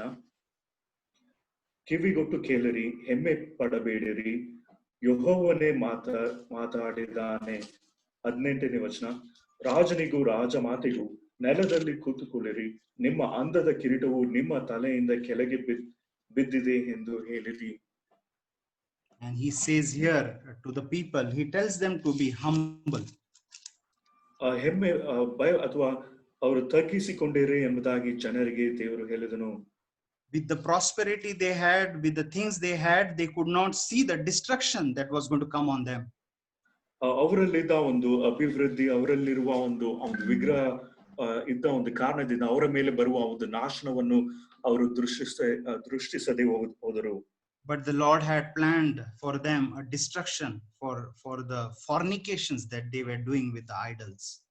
ಆದ್ರೆ ವಿಗ್ರಹ ಆರಾಧನೆಯೊಂದಿಗೆ ಅವರು ಮಾಡುವ ಒಂದು ಜಾರತ್ವದ ನಿಮಿತ್ತ ದೇವರು ಅವರ ಮೇಲೆ ನಾಶನವನ್ನು, ಕೇಡನ್ನು ಬರಮಾಡುತ್ತಿದ್ದಾನೆ. But we see also a beautiful character of our God here. ಅದರ ಮಧ್ಯದಲ್ಲಿ ದೇವರ ಒಂದು ಸುಂದರವಾದ ಗುಣಲಕ್ಷಣವನ್ನು ಸಹ ಇಲ್ಲಿ ನಾವು ಗಮನಿಸಬಹುದು. The last two words he says to build and to plant. ಆ ಒಂದು ವಾಕ್ಯದ ಕೊನೆ ಭಾಗದಲ್ಲಿ ಕಟ್ಟುವುದು, ನೆಡುವುದು ಎಂಬ ಒಂದು ಎರಡು ಪದ ಪ್ರಯೋಗವನ್ನು ನಾವು ನೋಡಬಹುದು. He is not talking about their complete destruction. ಜನರ ಸಂಪೂರ್ಣ ನಾಶನ ವಿಷಯವಾಗಿ ದೇವರು ಇಲ್ಲಿ ಮಾತನಾಡುತ್ತಿಲ್ಲ. While for that moment the land of Judah will be completely destroyed, but he is talking about building it again. ಆ ಒಂದು ಸಂದರ್ಭದಲ್ಲಿ ಮಾತ್ರ ಆ ಒಂದು ಸಂಪೂರ್ಣ ಆತನು ನಾಶ ಮಾಡುವವನಾಗಿರ್ತಾನೆ. ಆದ್ರೆ ಪುನಃ ದೇವರು ಆತನು ಕಟ್ಟುವನು, ನೆಡುವನು ಎಂಬುದಾಗಿ ಅಲ್ಲಿ ತಿಳಿಸಿದನು. What is burnt, what is thrown down, all is what something that God always wants to build back. ಕಿತ್ತು ಹಾಕುವ ವಿಷಯವು, ಕೆಡುವುದು, ನಾಶಪಡಿಸುವ ಈ ಎಲ್ಲಾ ವಿಷಯಗಳನ್ನು ದೇವರು ಪುನಃ ಆತನು ಕಟ್ಟುವವನು, ಆತನು ನೆಡುವವನಾಗಿರುತ್ತಾನೆ. But he wants to do it according to his ways, according to his truth. ತನ್ನ ಮಾರ್ಗದಲ್ಲಿ ತನ್ನ ಸತ್ಯಕ್ಕನುಸಾರವಾಗಿ ಈ ಒಂದು ವಿಷಯಗಳನ್ನು ಆತನು ಮಾಡುವವನಾಗಿರುತ್ತಾನೆ. While he had planned a complete destruction of the land of Judah, he had given a way for the ones who were still true to the Lord. ಯಹೂದದ ದೇಶದ ಮೇಲೆ ಒಂದು ನಾಶನವನ್ನು ಆತನು ಬರಮಾಡುವುದಕ್ಕೆ ಆತನಿಗೆ ಮನಸ್ಸು ಇದ್ರು ಸಹ ಅಲ್ಲಿ ಸತ್ಯ ಒಂದು ಸತ್ಯದಲ್ಲಿರುವ ಜನರನ್ನು ಆತನು ಕಟ್ಟುವವನು ಅಥವಾ ನೆಡುವವನು ಆಗಿರುತ್ತಾನೆ ಎಂಬುದಾಗಿ ಈ ವಾಕ್ಯದಲ್ಲಿ ನೋಡುತ್ತೇವೆ. He says in Jeremiah chapter 38 verse 17. 38ನೇ ಯೆರೆಮೀಯನ ಪುಸ್ತಕ 38ನೇ ಅಧ್ಯಾಯ 17ನೇ ವಚನದಲ್ಲಿ he says, if you surely surrender to the king of Babylon, then your soul shall live. The city shall not be burned with fire, and you and your house shall live. 38ನೇ ಅಧ್ಯಾಯ 17ನೇ ವಚನದಲ್ಲಿ 17ನೇ ವಚನದಲ್ಲಿ ಯೆರೆಮೀಯನು ಚಿದ್ಕೀಯನಿಗೆ ಸೇನಾಧೀಶ್ವರ ಸ್ವಾಮಿಯು ಇಸ್ರಾಯೇಲರ ದೇವರು ಆದ ಯೆಹೋವನೆಂತೆನ್ನುತ್ತಾನೆ, ನೀನು ಬಾಬೆಲಿನ ಅರಸನ ಸರದಾರರನ್ನು ಮರೆ ಹೊಕ್ಕರೆ ನಿನ್ನ ಪ್ರಾಣ ಉಳಿಯುವುದು, ಈ ಪಟ್ಟಣವು ಬೆಂಕಿಯಿಂದ ಸುಡದು, ನೀನು ನಿನ್ನ ಮನೆತನದವರು ಬದುಕುವಿರಿ. The Lord wanted King Zedekiah and the people to surrender to people of Babylon. ದೇವರು ಅರಸನಾದ ಜೆದೆಕೀಯನು ಮತ್ತು ಯಹೂದ ಜನರು ಬಾಬೆಲ್ ಅರಸನಿಗೆ ಅವರು ಅಧೀನರಾಗಬೇಕು, ಒಪ್ಪಿಸಿಕೊಡಬೇಕೆಂಬುದಾಗಿ ದೇವರು ಆಜ್ಞಾಪಿಸಿದನು. While the prophets were asking them to run away, or the prophets were telling them nothing like that happened, Jeremiah was bringing in the true word of God and telling them to surrender to the king of Babylon. ಇತರ ಪ್ರವಾದಿಗಳು ಈ ರೀತಿಯಾದ ಯಾವ ಒಂದು ನಾಶನವು ಯಾವ ಒಂದು ಕೇಡು ಬರುವುದಿಲ್ಲ ಎಂಬುದಾಗಿ ಅವರು ಹೇಳಿದ್ರು ಸಹ ಯೆರೆಮೀಯನು ಪ್ರವಾದಿಯಾದ ಯೆರೆಮೀಯನು ಬಾಬೆಲ್ ದೇಶಕ್ಕೆ ನೀವು ಅರಸನಾದ ಬಾಬೆಲ್ ದೇಶದ ಅರಸನಿಗೆ ನೀವು ಒಪ್ಪಿಸಿಕೊಳ್ಳಬೇಕು ಎಂಬುದಾಗಿ ಆತನು ಪ್ರವಾದಿಸುತ್ತಿದ್ದನು. And through the life of Judah we see that our Lord is a compassionate Lord. ಯಹೂದ ದೇಶದ ಒಂದು ವಿಷಯವಾಗಿ ನಾವು ನೋಡುವಾಗ ಆ ಒಂದು ದೇವರು ಅನುಕಂಪವನ್ನು ತೋರಿಸುವ ದೇವರು ಎಂಬುದಾಗಿ ನಾವು ತಿಳಿದುಕೊಳ್ಳಬಹುದು. The psalmist says that he is compassionate, he is gracious. ಕೀರ್ತನೆಗಾರನು ಆತನು ತಿಳಿಸುವುದೇನೆಂದರೆ ಆತನು ಕೃಪೆಯುಳ್ಳವನು, ಆತನು ಅನುಕಂಪವನ್ನು ತೋರಿಸುವವನಾಗಿರುತ್ತಾನೆ. He says that he is long suffering and abundant in mercy. ಆತನು ದೀರ್ಘ ಶಾಂತನು ಮತ್ತು ಕರುಣೆಯನ್ನು ಹೆಚ್ಚಾಗಿ ಆತನು ತೋರಿಸುವವನಾಗಿರುತ್ತಾನೆ. And he says that the Lord is true. ಯೆಹೋವನು ಆತನು ಸತ್ಯವಂತನು ಎಂಬುದಾಗಿಯೂ ಸಹ ಕೀರ್ತನೆಗಾರನು ತಿಳಿಸುತ್ತಾನೆ. And that is the learning that we have from this verse, that while the destruction is going to come, but the Lord opens ways for the one who have a repentive heart. ಆ ಒಂದು ದೇಶದ ಮೇಲೆ ಆ ಒಂದು ನಾಶನವು ಬರುವುದಕ್ಕೆ ಇದ್ದರೂ ಸಹ ಜನರು ಅವರು ಪಶ್ಚಾತ್ತಾಪ ಪಟ್ಟು ತಿರುಗಿಕೊಂಡರೆ ದೇವರು ಅವರನ್ನು ಕರುಣಿಸುವವನಾಗಿರುತ್ತಾನೆ. John chapter 6 verse 40. ಯೋಹಾನನು ಬರೆದ ಸುವಾರ್ತೆ 6ನೇ ಅಧ್ಯಾಯ 40ನೇ ವಚನ. ಯೋಹಾನನು ಬರೆದ ಸುವಾರ್ತೆ 6ನೇ ಅಧ್ಯಾಯ 40ನೇ ವಚನ. And this is the will of him who sent me, that everyone who sees the Son and believes in him may have everlasting life, and I will raise up at the last day. ನಿತ್ಯ ಜೀವವು ಸಿಕ್ಕಬೇಕೆಂಬುದೇ ನನ್ನ ತಂದೆಯ ಚಿತ್ತವಾಗಿದೆ, ಮತ್ತು ನಾನು ಕಡೆ ದಿನದಲ್ಲಿ ಅವನನ್ನು ಎಬ್ಬಿಸುವೆನು ಎಂದು ಹೇಳಿದನು. The Lord Jesus Christ, believing on the Lord Jesus Christ, is the way out of the destruction that it is about to come in our age. ನಮ್ಮ ಕಾಲದಲ್ಲಿ ಬರುವ ಒಂದು ನಾಶನದಿಂದ ತಪ್ಪಿಸಿ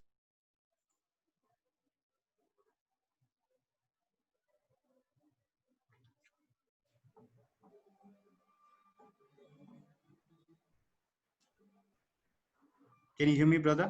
Yes, brother. Yeah, go ahead.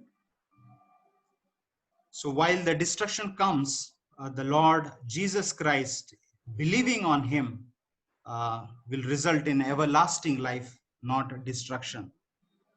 ನಾವು ಕರ್ತನಾದ ಯೇಸು ಕ್ರಿಸ್ತನಲ್ಲಿ ನಾವು ನಂಬಿಕೆ ಇಡುವುದಾದರೆ ಬರುವ ಒಂದು ನಾಶದಿಂದ ತಪ್ಪಿಸಿಕೊಂಡು ನಾವು ನಿತ್ಯ ಜೀವಕ್ಕೆ ನಾವು ಸೇರುವವರಾಗಿರುತ್ತೇವೆ. This is something that we need to keep our ears on, that while the destruction that is going to come in this age, the ones who have not saved still have an opportunity to believe in him and be saved. ಈ ಒಂದು ನಾಶನವು ಅದು ಬರಲಿಕ್ಕೆ ಉಂಟು. ನಂಬಿಕೆ ಇಡದೇ ಇರುವವರು ಅವರಿಗೆ ಒಂದು ಅವಕಾಶ ಉಂಟು ಕರ್ತನಾದ ಯೇಸು ಕ್ರಿಸ್ತನಲ್ಲಿ ನಂಬಿಕೆ ಇಡುವ ಹಾಗೆ ಅವರಿಗೆ ಇನ್ನೊಂದು ಮತ್ತೆ ಅವಕಾಶ ಅವರಿಗೆ ಉಂಟು. We should not have a rigid or a stubborn heart like some of the people of Judah had or Zedekiah had. We should be having a humble heart of repentance, and we should be saved in the name of Lord Jesus Christ. ಜಿದ್ಕೇನ ಹಾಗೆ ಯಹೂದ ದೇಶದಲ್ಲಿ ಕೆಲವರು ಅವರಿಗೆ ಇದ್ದ ಹಾಗೆ ಒಂದು ಕಠಿಣ ಹೃದಯ ನಮ್ಮಲ್ಲಿ ಇರಬಾರದು. ಕರ್ತನಲ್ಲಿ ನಾವು ಪಶ್ಚಾತ್ತಾಪಪಟ್ಟು ನಾವು ಕರ್ತನಲ್ಲಿ ನಾವು ನಂಬಿಕೆ ಇಡುವವರಾಗಿರಬೇಕು. And for the ones who are saved and who are living a life in the church, we need to look at 2 Corinthians chapter 5 verse 17. 2 ಕೊರಿಂಥ 5ನೇ ಅಧ್ಯಾಯ 17ನೇ ವಚನದಲ್ಲಿ ನಂಬಿಕೆ ಇಟ್ಟು ರಕ್ಷಿಸಲ್ಪಟ್ಟ ಜನರು ಅವರು ಗಮನಿಸಬೇಕಾದ ಒಂದು ಸಂಗತಿ ಈ ಒಂದು ವಾಕ್ಯದಲ್ಲಿ ನಾವು ನೋಡುತ್ತೇವೆ. 2 Corinthians chapter 5 verse 17 says, therefore if anyone is in Christ, he is a new creation. Old things have passed away. Behold, all things have become new. 2 ಕೊರಿಂಥ 5ನೇ ಅಧ್ಯಾಯ 17ನೇ ವಚನದಲ್ಲಿ ಹೀಗಿರಲಾಗಿ ಯಾವನಾದರೂ ಕ್ರಿಸ್ತನಲ್ಲಿದ್ದರೆ ಅವನು ನೂತನ ಸೃಷ್ಟಿಯಾದನು, ಈಗ ಪೂರ್ವ ಸ್ಥಿತಿ ಹೋಗಿ ಎಲ್ಲಾ ನೂತನವಾಯಿತು. We need to introspect our lives. ನಮ್ಮ ಜೀವನವನ್ನು ನಾವು ಪರೀಕ್ಷಿಸುವವರಾಗಿರಬೇಕು. Are we looking at a new creation? ನಾವು ಒಂದು ಹೊಸ ಸೃಷ್ಟಿಯನ್ನು ನಾವು ನೋಡ್ತಾ ಇದ್ದೇವಾ? Or is our lifestyle again like the old days, or it has never changed? ಇಲ್ಲ, ನಮ್ಮ ಒಂದು ಜೀವನ ಶೈಲಿ ಅದು ಹಿಂದಿನ ಒಂದು ಹಿಂದಿನ ದಿನದಲ್ಲಿರುವ ಹಾಗೆ ಉಂಟು. ನಮ್ಮ ಜೀವಿತದಲ್ಲಿ ಏನು ಬದಲಾವಣೆಯೂ ನಾವು ನೋಡುತ್ತಿಲ್ಲವೋ? We have to all have the assurance of salvation in our life. ನಮ್ಮ ಜೀವಿತದಲ್ಲಿ ಒಂದು ರಕ್ಷಣೆ ಒಂದು ಭರವಸೆ ಎಲ್ಲರಲ್ಲಿಯೂ ಇರಬೇಕು. We don't want to reach the doorsteps and the Lord tells us, I don't know who you are. ನಾವು ಅವನ ಪರಲೋಕದಲ್ಲಿ ಅಥವಾ ಒಂದು ಬಾಗಿಲ ಮುಂದೆ ನಾವು ನಿಂತುಕೊಳ್ಳುವಾಗ ಕರ್ತನು ನಮ್ಮನ್ನು ನೋಡಿ ನಾನು ನಿನ್ನನ್ನು ಅರಿಯೇನು ಎಂಬ ಒಂದು ಸಂಗತಿಯು ನಮಗೆ ಆಗಬಾರದು. Like the brother taught us yesterday, that it is not important what you do, but it is important what you are. ನಾವು ಏನು ಮಾಡುತ್ತೇವೆ ಆ ಒಂದು ಸಂಗತಿ ಪ್ರಾಮುಖ್ಯವಲ್ಲ, ಆದ್ರೆ ನಾವು ಏನಾಗಿದ್ದೇವೋ ಅದು ಪ್ರಾಮುಖ್ಯವಾಗಿದೆ. And we learn from this passage or this experience of Judah that the Lord, even if he is at wrath, he is a compassionate father. ಯಹೂದ ದೇಶದಿಂದ ನಾವು ಒಂದು ಕಲಿಯುವ ಒಂದು ವಿಷಯವೇನೆಂದ್ರೆ, ದೇವರು ಆತನು ಕೋಪ ಉಳ್ಳವನಾಗಿದ್ದರೂ ಸಹ ಆ ಒಂದು ಕೋಪದ ಮಧ್ಯದಲ್ಲಿ ಆತನು ಅನುಕಂಪವನ್ನು ತೋರಿಸುವವನಾಗಿದ್ದಾನೆ. He gave them the option of going to Babylon. He gave them the offer to surrender. ಆತನು ಬಾಬೆಲ್ ದೇಶಕ್ಕೆ ಸೆರೆ ಹೋಗುವ ಒಂದು ಅವಕಾಶವನ್ನು ಆತನು ಅಲ್ಲಿ ಅವರು ಸಮರ್ಪಿಸಿಕೊಳ್ಳುವ ಹಾಗೆ ಒಂದು ಅವಕಾಶವನ್ನು ಆತನು ಕೊಟ್ಟನು.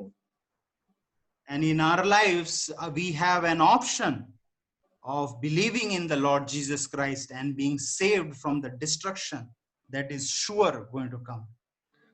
ಕರ್ತನಲ್ಲಿ ನಂಬಿಕೆ ಇಟ್ಟು ನಾವು ರಕ್ಷಿಸಲ್ಪಡುವುದಕ್ಕೆ ಒಂದು ಅವಕಾಶ ಉಂಟು, ಮತ್ತೆ ಮುಂದೆ ಬರುವ ಒಂದು ನಾಶನದಿಂದ ತಪ್ಪಿಸಿಕೊಳ್ಳುವ ಒಂದು ಅವಕಾಶವು ನಮಗೆ ಉಂಟು. When we read this book of Jeremiah, we will find two sets of people here. ಯೆರೆಮೀಯನ ಪ್ರವಾದನ ಗ್ರಂಥವನ್ನು ನಾವು ಓದುವಾಗ ಇಲ್ಲಿ ಎರಡು ಗುಂಪಿನ ಜನರನ್ನು ನಾವು ಗಮನಿಸಬಹುದು. One who have the fear of the world. ಒಂದು ಲೋಕದ ಮೇಲೆ ಇರುವ ಒಂದು ಭಯ. And one who have the fear of God.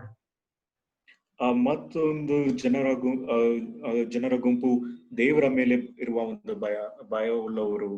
We can see the first person in Jeremiah chapter 38. ಯೆರೆಮೀಯನ ಒಂದು ಮೊದಲನೇ ಗುಂಪಿನ ಜನರನ್ನು ಯೆರೆಮೀಯನ ಗ್ರಂಥ 38ನೇ ಅಧ್ಯಾಯದಲ್ಲಿ ನಾವು ನೋಡುತ್ತೇವೆ. Jeremiah chapter 38 verse 19 and 20. 38ನೇ ಅಧ್ಯಾಯ 19 ಮತ್ತು 20ನೇ ವಚನದಲ್ಲಿ. And here we see King Zedekiah. ಇಲ್ಲಿ ಅರಸನಾದ ಜಿದ್ಕೀಯನ ವಿಷಯವಾಗಿ ನಾವು ಈ ವಾಕ್ಯದಲ್ಲಿ ನಾವು ಓದುತ್ತೇವೆ. And he says in the first portion, I am afraid of the Jews. ನಾವು ಯಹೂದ್ಯರ ವಿಷಯವಾಗಿ ನನಗೆ ಭಯ ಉಂಟು ಎಂಬುದಾಗಿ ಆತನು ತಿಳಿಸುತ್ತಿದ್ದಾನೆ. in the last portion of verse 19, he fears that the Jews will deliver him in the hand of the Chaldeans or Babylon of Nebuchadnezzar, and he would abuse Zedekiah. ಆ ವಾಕ್ಯದಲ್ಲಿ ಕಸ್ದಿಯರು ತಮ್ಮನ್ನು ಮೊರೆ ಹೊಕ್ಕಿರುವ ಯಹೂದ್ಯರಿಗೆ ನನ್ನನ್ನು ಒಪ್ಪಿಸುವರೋ ಏನೋ, ಅವರು ನನ್ನನ್ನು ಹಿಂಸಿಸಿಯಾರೋ ಎಂದು ಶಂಕೆ ಪಡುತ್ತೇನೆ ಎಂದು ಹೇಳಿದನು. He looks around, Zedekiah looks around and is afraid. ಜೆದೆಕಿಯನು ಆತನು ಸುತ್ತಮುತ್ತಲು ನೋಡಿ ಆತನು ಭಯಪಡುತ್ತಿದ್ದಾನೆ. But when we see Jeremiah in verse 20, he assures him, but Jeremiah said, they shall not deliver you. Please obey the voice of the Lord, which I speak to you. ಆದ್ರೆ 20ನೇ ವಚನದಲ್ಲಿ ಯೆರೆಮೀಯನು ಹೇಳುವ ಒಂದು ಮಾತನ್ನು ನಾವು ನೋಡುವಾಗ, ಆತನು ನಿನ್ನನ್ನು ಒಪ್ಪಿಸಾರು, ಜೀಯ ನಾನು ನಿನಗೆ ಹೇಳಿರುವ ಯೆಹೋವನ ಮಾತನ್ನು ಕೈಗೊಂಡರೆ ಪ್ರಾಣ ಉಳಿಯುವುದು, ಸುಖವೂ ಆಗುವುದು. He had a sure assurance from God himself that he would not be abused. ಆತನು ಯಾವ ಒಂದು ಹಿಂಸೆಗೆ ಆತನು ಒಳಗಾಗುವುದಿಲ್ಲ ಎಂಬುದಾಗಿ ದೇವರಿಂದ ಒಂದು ಭರವಸೆ ಆತನಿಗೆ ಒದಗಿತು. But Zedekiah was still afraid. ಆದ್ರೂ ಸಹ ಜೆದೆಕಿಯನು ಆತನು ಹೆದರುತ್ತಿದ್ದನು. Did Zedekiah decide to trust on the Lord, or ಜೆದೆಕಿಯನು ದೇವರಲ್ಲಿ ಭರವಸೆ ಇಡುವುದಕ್ಕೆ ಆತನು ತೀರ್ಮಾನಿಸಿದನ? We see that in chapter 39 verse 4 and 5. 39ನೇ ಅಧ್ಯಾಯ 4 ಮತ್ತು 5ನೇ ವಚನದಲ್ಲಿ ನಾವು ಆ ಒಂದು ಪ್ರಶ್ನೆಗೆ ಉತ್ತರವನ್ನು ನಾವು ನೋಡುತ್ತೇವೆ. And in verse 4 we say that, so it was when Zedekiah the king of Judah and all the men of war saw them, that they fled and went out of the city by night. 4ನೇ ವಚನದಲ್ಲಿ ಯೆಹೂದದ ಅರಸನಾದ ಜೆದೆಕಿಯನು ಸಮಸ್ತ ಸೈನಿಕರು ಇವರನ್ನು ನೋಡಿ ಅದೇ ರಾತ್ರಿಯಲ್ಲಿ ಹೊರಟು ಅರಸನ ಉದ್ಯಾನ ಮಾರ್ಗವಾಗಿ 2 ಗೋಡೆಗಳ ನಡುವಣ ಬಾಗಿಲಿಂದ ಪಟ್ಟಣವನ್ನು ಬಿಟ್ಟು ಅರಾಬಾ ಎಂಬ ತಗ್ಗಾದ ಪ್ರದೇಶದ ಕಡೆಗೆ ಪಾಲನೆ ಮಾಡಿದರು. Zedekiah chose to fear the surroundings, what he could see around. He decided to look at that fear and not on the promise of the Lord. ಜೆದೆಕಿಯನು ಅರಸನಾದ ಜೆದೆಕಿಯನು ತನ್ನ ಸುತ್ತಲೂ ನಡೆಯುವ ವಿಷಯವನ್ನು ನೋಡಿ ಆತನು ಭಯಪಡುತ್ತಿದ್ದನು. ಆದ್ರೆ ಆ ದೇವರ ಭಯ ಅಥವಾ ದೇವರ ಮೇಲಿನ ಭಯ ಆತನಲ್ಲಿ ಇರಲಿಲ್ಲ. And what was the fruit of this fear of the world? ಈ ಲೋಕವನ್ನು ನೋಡಿ ಆತನು ಭಯಪಟ್ಟದ್ರಿಂದ ಅದರ ಒಂದು ಪರಿಣಾಮ ಏನಾಗಿತ್ತು? The fruit that Zedekiah got is in verse 7. 7ನೇ ವಚನದಲ್ಲಿ ಆ ಒಂದು ಪರಿಣಾಮ ಅಥವಾ ಒಂದು ಫಲಿತಾಂಶ ಏನಾಗಿದೆ ಎಂಬುದಾಗಿ 7ನೇ ವಚನದಲ್ಲಿ ನೋಡುತ್ತೇವೆ. ಇದಲ್ಲದೆ ಜೆದೆಕಿಯನ ಕಣ್ಣುಗಳು ಕೇಳಿಸಿ ಅವನನ್ನು ಬಾಬೇಲಿಗೆ ಸಾಗಿಸಬೇಕೆಂದು ಬೇಡಿ ಹಾಕಿಸಿದನು. His eyes were put out. ಆತನ ಒಂದು ಕಣ್ಣುಗಳು ಅದು ತೆಗೆಯಲ್ಪಟ್ಟಿದವು. And he was bound and he was taken to Babylon. ಆತನು ಬಂಧಿಸಿ ಬಾಬೇಲಿಗೆ ಆತನು ಸೆರೆಯಾಗಿ ತೆಗೆದುಕೊಂಡು ಹೋದರು. Zedekiah chose to fear the world. ಜೆದೆಕಿಯನು ಆತನು ಈ ಲೋಕಕ್ಕೆ ಆತನು ಭಯಪಟ್ಟನು. If you turn to 1 Peter chapter 5, ಪೇತ್ರನು ಬರೆದ ಮೊದಲನೇ ಪತ್ರಿಕೆ 5ನೇ ಅಧ್ಯಾಯಕ್ಕೆ ನೀವು ತಿರುಗಿಸುವುದಾದ್ರೆ,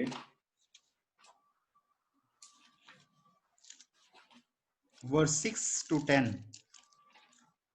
5ನೇ ಅಧ್ಯಾಯ 6ನೇ ವಚನದಿಂದ 10ನೇ ವಚನ ತನಕ. Brother, you can read First Peter chapter 5 6 to 10. ಪೇತ್ರನು ಬರೆದ ಮೊದಲನೇ ಪತ್ರಿಕೆ 5ನೇ ಅಧ್ಯಾಯ 6ನೇ ವಚನದಿಂದ 10ನೇ ವಚನ ತನಕ. ಹೀಗಿರುವುದರಿಂದ ದೇವರ ತ್ರಾಣವುಳ್ಳ ಹಸ್ತದ ಕೆಳಗೆ ನಿಮ್ಮನ್ನು ತಗ್ಗಿಸಿಕೊಳ್ಳಿರಿ. ಆತನು ತಕ್ಕ ಕಾಲದಲ್ಲಿ ನಿಮ್ಮನ್ನು ಮೇಲಕ್ಕೆ ತರುವನು. ನಿಮ್ಮ ಚಿಂತೆಯನ್ನೆಲ್ಲ ಆತನ ಮೇಲೆ ಹಾಕಿರಿ. ಆತನು ನಿಮಗೋಸ್ಕರ ಚಿಂತಿಸುತ್ತಾನೆ. ಸ್ವಸ್ಥ ಚಿತ್ತರಾಗಿರಿ, ಎಚ್ಚರವಾಗಿರಿ. ನಿಮ್ಮ ವಿರೋಧಿಯಾಗಿರುವ ಸೈತಾನನು ಗರ್ಜಿಸುವ ಸಿಂಹದೋಪಾದಿಯಲ್ಲಿ ಯಾರನ್ನು ನುಂಗಲಿ ಎಂದು ಹುಡುಕುತ್ತಾನೆ. ನೀವು ನಂಬಿಕೆಯಲ್ಲಿ ದೃಢವಾಗಿದ್ದು ಅವನನ್ನು ಎದುರಿಸಿರಿ.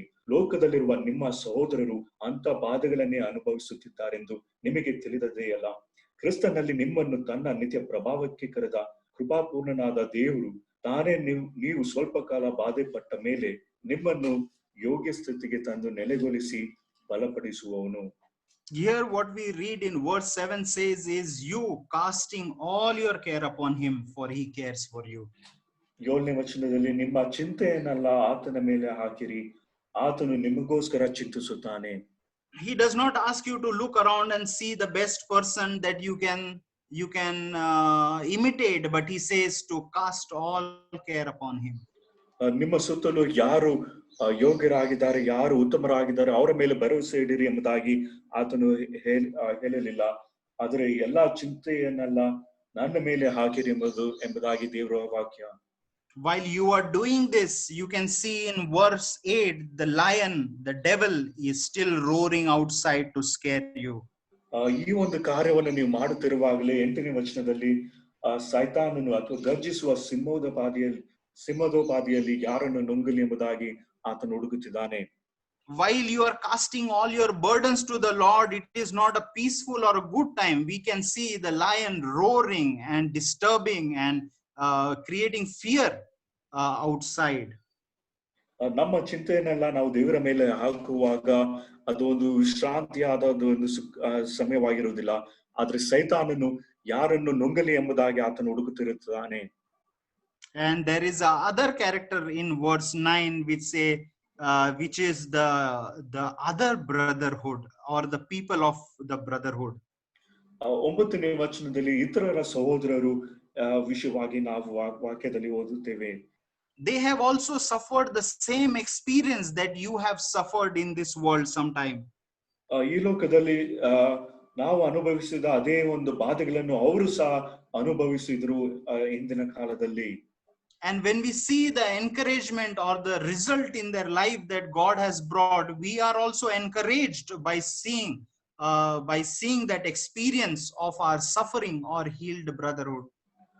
ಈ ಸಹೋದರರು ಅವರು ಆ ಬಾಧೆಗಳ ನಂತರ ಅವರು ಹಾದು ಹೋದ ಒಂದು ಅನುಭವವನ್ನು ನಾವು ನೋಡುವಾಗ ಅದು ನಮಗೆ ಒಂದು ಪ್ರೋತ್ಸಾಹವಾದ ಒಂದು ವಾಕ್ಯವಾಗಿದೆ.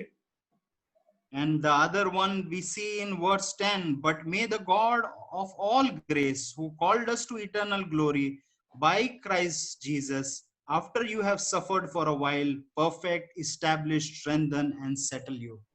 10ನೇ ವಾಕ್ಯದಲ್ಲಿ ಕ್ರಿಸ್ತನಲ್ಲಿ ನಿಮ್ಮನ್ನು ತನ್ನ ನಿತ್ಯ ಪ್ರಭಾವಕ್ಕೆ ಕರೆದ ಕೃಪಾಪೂರ್ಣನಾದ ದೇವರು ತಾನೇ ನೀವು ಸ್ವಲ್ಪ ಕಾಲ ಬಾಧೆಪಟ್ಟ ಮೇಲೆ ನಿಮ್ಮನ್ನು ಯೋಗ್ಯ ಸ್ಥಿತಿಗೆ ತಂದು ನೆಲೆಗೊಳಿಸಿ ಬಲಪಡಿಸುವನು.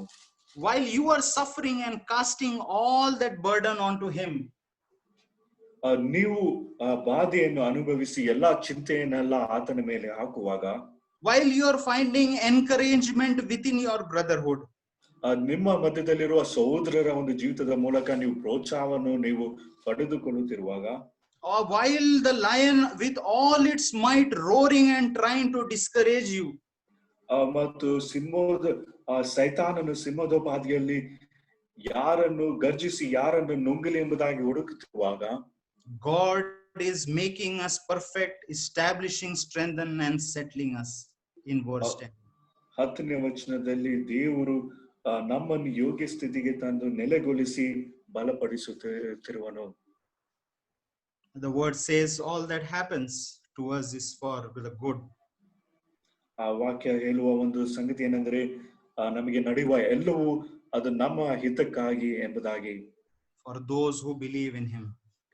ಆತನ ಮೇಲೆ ನಂಬಿಕೆ ಇಡುವವರ ಒಂದು ಹಿತಕ್ಕಾಗಿ ಎಲ್ಲವೂ ನಡೆಯುತ್ತಿದೆ. Zedekiah decided to look at the world and get scared. ಜೆದೆಕೀಯನು ಆತನು ಲೋಕದಲ್ಲಿ ನಡೆಯುವ ವಿಷಯಗಳನ್ನು ನೋಡಿ ಆತನು ಭಯಪಟ್ಟನು. And he got the fruit of his trust that he put on the world. ಲೋಕದ ಮೇಲೆ ಇಟ್ಟ ಒಂದು ಭರವಸೆದ ಒಂದು ನಿಮಿತ್ತ ಆತನಿಗೆ ದೊರೆತ ಒಂದು ಫಲವು ನಾವು ನೋಡಿದೆವು. But the Lord Jesus Christ asks us to cast all our cares on him. ಆದ್ರೆ ಯೇಸು ಕ್ರಿಸ್ತನು ನಮ್ಮ ಎಲ್ಲಾ ಚಿಂತಾ ಭಾರವನ್ನು ಆತನ ಮೇಲೆ ಹಾಕಿರಿ ಎಂಬುದಾಗಿ ಹೇಳಿದನು. If any of us does not or has not accepted him as a savior, ಯಾರಾದ್ರೂ ಕರ್ತನಾದ ಯೇಸು ಕ್ರಿಸ್ತನನ್ನು ಸ್ವಂತ ರಕ್ಷಕನಾಗಿ ಅಂಗೀಕರಿಸದೇ ಇದ್ದರೆ, it is due time that we do that. ಆ ಒಂದು ಆತನನ್ನು ಅಂಗೀಕರಿಸಿ ಆತನ ಮೇಲೆ ನಂಬಿಕೆ ಇಡುವುದಕ್ಕೆ ಇದು ಸರಿಯಾದ ಒಂದು ಸಮಯವಾಗಿದೆ. the destruction that was due for Judah came to Judah. ಯೋಧ ದೇಶದ ಮೇಲೆ ಬರಲಿಕ್ಕಿದ್ದ ಒಂದು ನಾಶನವು ಅದು ತಕ್ಕ ಸಮಯದಲ್ಲಿ ಅದು ಬಂತು. The destruction that is prophesied for this earth today will surely come. ಮತ್ತು ಈ ಲೋಕಕ್ಕೆ ಬರುವ ಒಂದು ನಾಶನವು ಪ್ರವಾದಿಸಲ್ಪಟ್ಟ ಒಂದು ನಾಶನವು ಅದು ಖಂಡಿತವಾಗಿ ಅದು ಬರಲಿಕ್ಕೆ ಉಂಟು. And secondly, there is so much care and worry that is around all of us. ಮತ್ತು ನಮ್ಮ ಸುತ್ತಲೂ ಅನೇಕ ವಿಷಯಗಳ ಮೇಲೆ ನಮಗೆ ಚಿಂತೆ ಒಂದು ಚಿಂತೆ ಮತ್ತು ಅನೇಕ ಕಳವಳ ನಮ್ಮಲ್ಲಿ ಇರುವುದಾಗಿರುತ್ತದೆ. Our Creator with open arms is ready to receive us in our state and is ready to forgive us through Lord Jesus Christ. ಆದ್ರೆ ನಮ್ಮ ಸೃಷ್ಟಿಕರ್ತನು ಆತನು ತೆರೆದ ಒಂದು ಕೈಗಳಿಂದ ನಮ್ಮನ್ನು ಸ್ವೀಕರಿಸಿ ನಮ್ಮನ್ನು ಕ್ಷಮಿಸಿ ಸ್ವೀಕರಿಸುವುದಕ್ಕೆ ಆತನು ಸಿದ್ಧನಾಗಿರುತ್ತಾನೆ. And there is a other set of people that I talked about is the people who fear God. ಮತ್ತೊಂದು ಗುಂಪಿನ ಜನರ ವಿಷಯವಾಗಿ ನಾವು ನೋಡುವಾಗ ಈ ಜನರು ಅವರು ದೇವರ ಮೇಲೆ ಭಯ ಇಟ್ಟಿದ್ದರು. ದೇವರ ಒಂದು ಭಯ ಅವರಲ್ಲಿ ಇತ್ತು. The Bible says in Jeremiah chapter 52 verse 30. ಯೆರೆಮೀಯನ ಪುಸ್ತಕ 52ನೇ ಅಧ್ಯಾಯದಲ್ಲಿ ನಾವು ಈ ರೀತಿಯಾಗಿ ನಾವು ಓದುವರಾಗಿರ್ತೇವೆ.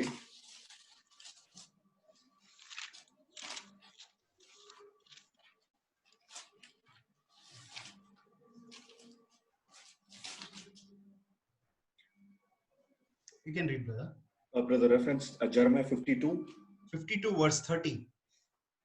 ಯೆರೆಮೀಯನ ಪುಸ್ತಕ 52ನೇ ಅಧ್ಯಾಯ 30ನೇ ವಚನದಲ್ಲಿ, ನೆಬೂಕದ್ನೆಚ್ಚರನ ಆಳ್ವಿಕೆಯ 23ನೇ ವರ್ಷದಲ್ಲಿ ಕಾವಲು ದಂಡಿನ ಅಧಿಪತಿಯಾದ ನೆಬೂಜರಾದನು 745 ಮಂದಿ ಯಹೂದ್ಯರನ್ನು ಸೆರೆ ಒಯ್ದನು. ಸೆರೆಯಾದವರು ಒಟ್ಟಾಗಿ 4600 ಜನ. There were 4,600 people who decided to go. ಅಲ್ಲಿ 4600 ಜನರು ಅಲ್ಲಿ ಹೋಗುವುದಕ್ಕೆ ಅವರು ಒಪ್ಪಿಗೆ ಕೊಟ್ಟರು. The others either rebelled, ಇತರರು ಅವರು ತಿರುಗಿ ಬಿದ್ದರು, or they were killed, ಇತರರು ಅವರು ಕೊಲ್ಲಲ್ಪಟ್ಟರು, or they would have gone to the other nations of Assyria and Egypt. They would have ran away. ಇನ್ನು ಕೆಲವರು ಅವರು ಬೇರೆ ದೇಶಗಳಿಗೆ, ಅಶಿರಿಯ ರಾಜ್ಯಕ್ಕೆ ಅಥವಾ ಬೇರೆ ದೇಶಗಳಿಗೆ ಅವರು ಓಡಿ ಹೋದರು. But these 4,600 decided to fear the Lord. They decided to obey the Lord and follow His commandments. ಆದರೆ 4600 ಜನರು ಅವರು ಕರ್ತನಿಗೆ ವಿಧೇಯರಾಗಿ ಆತನು ಹಿಂಬಾಲಿಸಬೇಕೆಂಬುದಾಗಿ ತೀರ್ಮಾನ ತೆಗೆದುಕೊಂಡರು. If you read Jeremiah chapter 29 verse 5, 6 and 7, the Lord sent these very little count of people with a promise. ಯೆರೆಮೀಯನ ಪುಸ್ತಕ 29ನೇ ಅಧ್ಯಾಯ 5, 6, 7ನೇ ವಚನಗಳಲ್ಲಿ ಅಲ್ಲಿ ಕೆಲವು ಜನರು ಅವರು ದೇವರು ಅವರಿಗೆ ವಾಗ್ದಾನವನ್ನು ಕೊಟ್ಟು ಅವರನ್ನು ಕಳಿಸಿದನು. And they said, the verse 5 said, he asked him to build houses and dwell in them. 5ನೇ ವಚನದಲ್ಲಿ ನೀವು ಮನೆಗಳನ್ನು ಕಟ್ಟಿಕೊಂಡು ಅವುಗಳಲ್ಲಿ ವಾಸಿಸಿರಿ. Plant gardens and eat their fruit. ತೋಟಗಳನ್ನು ಮಾಡಿಕೊಂಡು ಅವುಗಳ ಫಲವನ್ನು ಅನುಭವಿಸಿರಿ. Take wives and beget sons. ಮತ್ತು ಮದುವೆ ಮಾಡಿಕೊಂಡು ಮಕ್ಕಳನ್ನು ಹೆರೆಯಿರಿ ಎಂಬುದಾಗಿ ಪಡೆಯಿರಿ ಎಂಬುದಾಗಿ ಹೇಳಿದನು. And verse 7 says, seek peace of the city. ಮತ್ತು 7ನೇ ವಚನದಲ್ಲಿ ಅದರ ಒಂದು ಪಟ್ಟಣದ ಯೋಗಕ್ಷೇಮವನ್ನು ಹಾರೈಸಿರಿ ಎಂಬುದಾಗಿ. They decided to trust in this promise of the Lord. ದೇವರ ಯೆಹೋವನ ಈ ಒಂದು ವಾಗ್ದಾನದ ಮೇಲೆ ಈ ಜನರು ಭರವಸೆ ಇಟ್ಟರು. While the larger people all left, these people in bondage, 4,600 of them went to Babylon. ಅನೇಕ ಹೆಚ್ಚು ಜನರು ಅವರು ತೊರೆದು ಅವರು ಬಿಟ್ಟು ಬೇರೆ ಕಡೆಗೆ ಹೋದ್ರು. ಆದ್ರೆ ಈ 4006 ಜನರು ಕರ್ತನ ಮೇಲೆ ಭರವಸೆ ಇಡುವುದಕ್ಕೆ ಅವರು ತೀರ್ಮಾನ ತೆಗೆದುಕೊಂಡರು. And see how the Lord blessed them when they returned in Ezra chapter 2 verse 64. ಎಜ್ರನ ಪುಸ್ತಕ 2ನೇ ಅಧ್ಯಾಯದಲ್ಲಿ ನಾವು ದೇವರು ಯೆಹೋವನು ಅವರನ್ನು ಹೇಗೆ ಆಶೀರ್ವದಿಸಿದನು ಎಂಬುದಾಗಿ ನಾವು ಎಜ್ರನ ಪುಸ್ತಕ 2ನೇ ಅಧ್ಯಾಯದಲ್ಲಿ ನಾವು ಗಮನಿಸಬಹುದು. Ezra chapter 2 verse 64. ಎಜ್ರನ ಪುಸ್ತಕ 2ನೇ ಅಧ್ಯಾಯ 64ನೇ ವಚನದಲ್ಲಿ ಸರ್ವ ಸಮೂಹದವರು ಸಮೂಹದವರ ಒಟ್ಟು ಸಂಖ್ಯೆಯ 42,360. There were 46,360 when they returned. ಅವರು ಹಿಂತಿರುಗಿ ಬಂದಾಗ 42,360 ಜನರು ಅವರು ಜನರಾಗಿ ಅವರು ಹಿಂತಿರುಗಿ ಬಂದರು. And continue reading when you get time and see what all they brought with them. ನೀವು ಆ ವಾಕ್ಯಗಳನ್ನು ಮುಂದಕ್ಕೆ ಹೋದಾಗ ಅವರು ಹಿಂತಿರುಗಿ ಬಂದಾಗ ಅವರೊಂದಿಗೆ ಏನೇನು ಅವರು ತೆಗೆದುಕೊಂಡು ಬಂದರು ಎಂಬುದಾಗಿ ನೀವು ಗಮನಿಸಬಹುದು. They went in bondage but accepted the fear of God. They obeyed God. ಅವರು ಸರಿಯಾಗಿ ಅವರು ಹೋದ್ರು, ಆದ್ರೆ ದೇವರ ಮೇಲೆ ಭಯ ಇಟ್ಟು ಅವರು ತಮ್ಮನ್ನು ಒಪ್ಪಿಸಿಕೊಂಡು ಅವರು ದೇವರಿಗೆ ವಿಧೇಯರಾಗಿ ಅವರು ಹೋದರು. But they came back fruitful and rejoicing to their land back. ಆದ್ರೆ ಅವರು ತಮ್ಮ ಸ್ವದೇಶಕ್ಕೆ ಹಿಂತಿರುಗಿ ಬಂದಾಗ ಅವರು ಸಂತೋಷದಿಂದ ಒಂದು ಫಲಭರಿತರಾಗಿ ಅವರು ಹಿಂತಿರುಗಿ ಬಂದರು. Zedekiah decided to look at the world and fear. ಜೆದೆಕ್ಯನು ಲೋಕವನ್ನು ಸುತ್ತಮುತ್ತಲು ನೋಡಿ ಆತನು ಹೆದರಿದನು. And he lost his life, he lost his eyes, and finally was taken in bondage. ಜೆದೆಕ್ಯನು ಆತನು ತನ್ನ ಒಂದು ಪ್ರಾಣವನ್ನು ಅಥವಾ ತನ್ನ ಕಣ್ಣುಗಳನ್ನು ಆತನು ಕಳಕೊಂಡನು ಮತ್ತು ಸೆರೆಯಾಗಿ ಆತನು ಹೋದನು. Today, so as we close, we remind ourselves the life of the people of Judah. ನಾವು ಮುಕ್ತಾಯದಲ್ಲಿ ನಾವು ಯಹೂದ ದೇಶದ ಜನರ ಒಂದು ಜೀವಿತವನ್ನು ನಾವು ಜ್ಞಾಪಕ ಮಾಡಿಕೊಳ್ಳುವವರಾಗಿರಬೇಕು. They felt that their flourishing, their economies or their idols could save them. ಅವರು ತಮ್ಮ ವಿಗ್ರಹಗಳು, ತಮ್ಮ ಒಂದು ಏಳಿಗೆ, ಅಭಿವೃದ್ಧಿ ಇವೆಲ್ಲವೂ ಅವರನ್ನು ಸಂರಕ್ಷಿಸುತ್ತದೆ ಎಂಬುದಾಗಿ ಭಾವಿಸಿದರು. They believed that they could trust on the wrong prophets and be assured and continue to sin in their lives. ಸುಳ್ಳು ಪ್ರವಾದಿಗಳ ಮಾತುಗಳನ್ನು ಕೇಳಿ ಆದ್ರೆ ಅವರ ಮಾತುಗಳಲ್ಲಿ ಭರವಸೆ ಇಟ್ಟು ಅವರು ಮುಂದೆ ಜೀವಿಸಬಹುದು ಎಂಬುದಾಗಿ ಅವರು ಭಾವಿಸಿದರು. They lived without fear. ಯಾವ ಒಂದು ಭಯವಿಲ್ಲದೆ ಅವರು ಜೀವಿಸಿದರು. Like the times of today. ಈ ಪ್ರಸ್ತುತ ದಿನಗಳ ಹಾಗೆ ಅವರು ಸಹ ಜೀವಿಸುತ್ತಿದ್ದರು. And the end of Judah is known. They went into captivity and bondage or either killed because of their arrogance and pride. ಆದ್ರೆ ಯಹೂದ ದೇಶದ ಒಂದು ಅಂತ್ಯಸ್ಥಿತಿ ನಾವು ನೋಡುವಾಗ ಅವರು ತಮ್ಮ ಒಂದು ಕಠಿಣ ಹೃದಯ ನಿಮಿತ್ತ ಅವರು ಸೆರೆಯಾಗಿ ಹೋದರು. ಅನೇಕರು ಅವರು ಕೊಲ್ಲಲ್ಪಟ್ಟರು. Destruction is sure going to come very soon into our lives also. ನಮ್ಮ ಜೀವಿತಗಳಲ್ಲಿಯೂ ಸಹ ಒಂದು ನಾಶನ ಅದು ಮುಂದೆ ಬರಲಿಕ್ಕೆ ಉಂಟು. But we have a sweet hope in the Lord Jesus Christ by believing him and getting saved. ಆದ್ರೆ ಕರ್ತನಾದ ಯೇಸು ಕ್ರಿಸ್ತನಲ್ಲಿ ನಂಬಿಕೆ ಇಡುವುದರ ಮೂಲಕ ನಮಗೆ ಒಂದು ಸುಂದರವಾದ ಒಂದು ಸಿಹಿಯಾದ ಒಂದು ನಿರೀಕ್ಷೆ ನಮಗೆ ಉಂಟು. It is high time that we look into our lives as believers also. ವಿಶ್ವಾಸಿಗಳಾಗಿ ನಮ್ಮ ಒಂದು ಜೀವಿತವನ್ನು ಪರೀಕ್ಷಿಸುವ ಒಂದು ತಕ್ಕ ಸಮಯವೂ ಸಹ ಇದಾಗಿದೆ. We should need to be assured we need to have an assurance of our salvation. ನಮ್ಮ ಒಂದು ರಕ್ಷಣೆಯ ಒಂದು ಭರವಸೆಯೂ ಸಹ ನಮ್ಮಲ್ಲಿ ಇರಬೇಕು. And we need to at last cast all our care on him. ಮತ್ತು ನಮ್ಮ ಎಲ್ಲಾ ಒಂದು ಚಿಂತಾ ಭಾರವನ್ನು ಆತನ ಮೇಲೆ ಹಾಕುವವರಾಗಿರಬೇಕು. The situations around may not be conducive, may not be according to the way you want. ನಮ್ಮ ಸುತ್ತಮುತ್ತಲು ಇರುವ ಒಂದು ಸ್ಥಿತಿಗತಿ ಅದು ನಾವು ಬಯಸಿದ ಹಾಗೆ ಅದು ಇಲ್ಲದೆ ಇರಬಹುದು. But we need to believe with all our heart like the 4,600 people believed. ಆದ್ರೆ 4,600 ಜನರು ನಂಬಿದ ಹಾಗೆ ನಾವು ಸಹ ಸಂಪೂರ್ಣ ಹೃದಯದಿಂದ ನಾವು ನಂಬಿಕೆಯಿಂದ ಇರುವವರಾಗಿರಬೇಕು. That the Lord is perfecting us. ದೇವರು ನಮ್ಮನ್ನು ಆತನು ಯೋಗ್ಯ ಸ್ಥಿತಿಗೆ ಆತನು ತರುವವನಾಗಿದ್ದಾನೆ ಎಂಬುದಾಗಿ ನಾವು ನಂಬಿಕೆ ಇರುವವರಾಗಿರಬೇಕು. He is establishing and strengthening us. ಆತನು ನಮ್ಮನ್ನು ನೆಲೆಗೊಳಿಸಿ ಆತನು ಬಲಪಡಿಸುವವನಾಗಿರುತ್ತಾನೆ. And he is settling us for eternity. ನಾವು ನಿತ್ಯ ಜೀವಕ್ಕಾಗಿ ನಮ್ಮನ್ನು ಆತನು ಸಿದ್ಧಪಡಿಸುತ್ತಿದ್ದಾನೆ. May the name of the good Lord be glorified. Amen. ಒಳ್ಳೆ ದೇವರ ಒಂದು ಹೆಸರು, ಆ ಹೆಸರ ಒಂದು ಮಹಿಮೆ ಉಂಟಾಗಲಿ. ಆಮೆನ್. Thank you.